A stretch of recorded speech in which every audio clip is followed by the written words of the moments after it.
বিসমিল্লাহির রহমানির রহিম। আসসালামু আলাইকুম। কেমন আছেন ভিউয়ার্স? আমি আলহামদুলিল্লাহ আপনাদের দোয়া ও ভালোবাসায় অনেক ভালো আছি।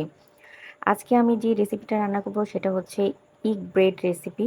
অ্যাকচুয়ালি আমি এটার নাম দিয়েছি এগ ব্রেড। এই রেসিপিটা তৈরি করার জন্য আমি হাফ কাপ ময়দা নিয়েছি এবং এর মধ্যে আমি ২ টো ডিম ভেঙে দিয়েছি, সাথে ২ চামচ ঘি দিয়েছি। হালকা একটু লবণ দিয়েছি, পরিমাণ মতো লবণ দিয়ে এর মধ্যে এটাকে পেস্ট করে নিয়েছি। খুব সুন্দরভাবে পেস্ট করে নিয়েছি যাতে এতে কোনো রকম কোনো ফ্লাফি বা কোনো রকম কোনো দানাদার ভাব না থাকে।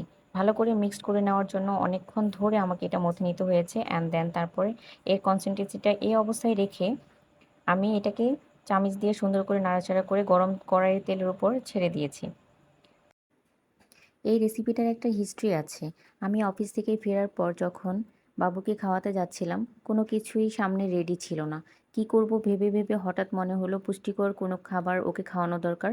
তখন হচ্ছে আমার মাথায় এই প্ল্যানটা আসে যে আমি ডিম দিয়ে কিছু একটা করি। ডিম দিয়ে তখন ময়দা দিয়ে আমি অটোমেটিক্যালি এই রেসিপিটা তৈরি করে ফেলি। খেতে কেমন হয়েছে সেটা পরবর্তীতে খাওয়ার পরেই জানতে পেরেছি। আমি এটা করে নিয়ে যখন ওদেরকে খেতে দিয়েছি, বেবিকে এবং বেবির বাবাকে, তখন তারা বলেছে খুবই মজাদার এবং টেস্টি হয়েছে। এই জন্য ভাবলাম যে এই রেসিপিটা আপনাদের সাথে শেয়ার করি। ব্যাস, তো এভাবে আমি গরম কড়াইয়ের মধ্যে ভেজে নিয়েছি কয়েকটি রুটি।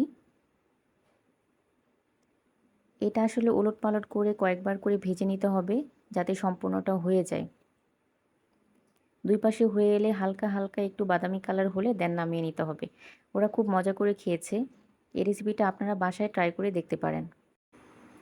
এই রেসিপিটা তৈরি করতে গিয়ে আমি যে প্রবলেমের সম্মুখীন হয়েছি তা আমি আপনাদের সাথে শেয়ার করি। যেহেতু আমার কড়াইটা অনেক তৈলাক্ত ছিল আর আমি তেলটাও একটু বেশি ব্যবহার করেছি, যার জন্য এটা চারদিকে দৌড়াদৌড়ি করছিল। সেক্ষেত্রে আপনাদের যেটা করতে হবে, তেলের পরিমাণটা একদম কমিয়ে দিতে হবে যাতে করে এটি মুভমেন্ট না করে। তো আমি পরবর্তীতে যতগুলো ভেজেছি ওগুলোর জন্য আমি তেলের পরিমাণটা কমিয়ে দিয়েছি, আপনারাও তাই করবেন। তো এই হলো আমার নতুন রেসিপি। তো এই নতুন রেসিপিটি তৈরি করতে করতে আমি ভেবে নিলাম যে এটার নাম কী দিব। অনেক ভাবার পর আমি ভেবেছি যে এটার নাম এগ ব্রেড হলে খারাপ হয় না। আপনারা বলুন তো এটার নাম এগ ব্রেড কেমন হয়েছে? যারা ফেসবুক থেকে ভিডিওটি দেখছেন তাদেরকে অনুরোধ করব পেজটিকে ফলো দেওয়ার জন্য, কেননা আমি একদমই নতুন। আর যারা ইউটিউব থেকে দেখছেন তাদেরকেও অনুরোধ করব আমার চ্যানেলটিকে সাবস্ক্রাইব করে দিবেন, লাইক করবেন, শেয়ার করবেন এবং পাশের বেল আইকনটি প্রেস করে রাখবেন এমন নতুন নতুন আরও ভিডিও পাওয়ার জন্য, আরও রেসিপি পাওয়ার জন্য। ধন্যবাদ সবাইকে।